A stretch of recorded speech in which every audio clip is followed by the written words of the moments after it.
Assalamualaikum warahmatullahi wabarakatuh. Alhamdulillahi rabbil alamin, wassalatu wassalamu ala asyrafil anbiya'i wal mursalin wa ala alihi wa sahbihi ajma'in. Alhamdulillah, bersyukur kehadrat Allah Subhanahu wa taala dapat lagi sama-sama kita berada di dalam bulan Ramadan al-Mubarak.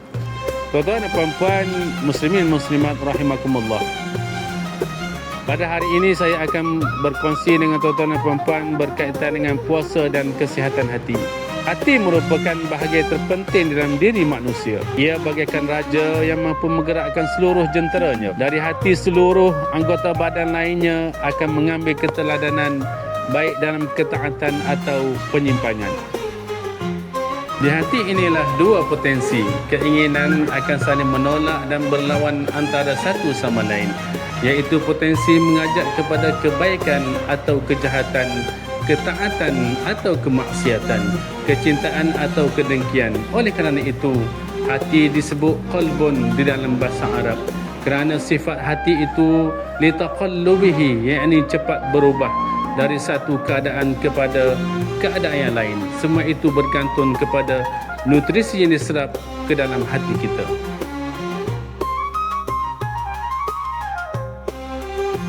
Sebahagian ulama membahagikan hati manusia kepada tiga bahagian, iaitu qalbun salim, bermaksud hati yang sihat.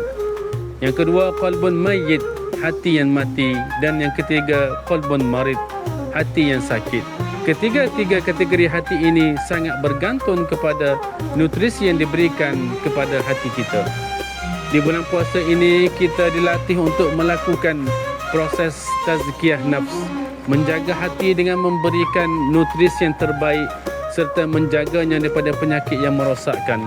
Di samping berpuasa, kita hendaklah memperbanyakkan ibadah-ibadah lain seperti membaca Al-Quran, berzikir, solat malam serta menjauhkan diri daripada penyakit yang merosakkan hati seperti riak, bangga diri, sombong, bakhil dan sebagainya. Muslimin muslimat yang dirahmati Allah, semua amalan ini jika dilaksanakan dengan bersungguh-sungguh mampu melahirkan hati yang sihat.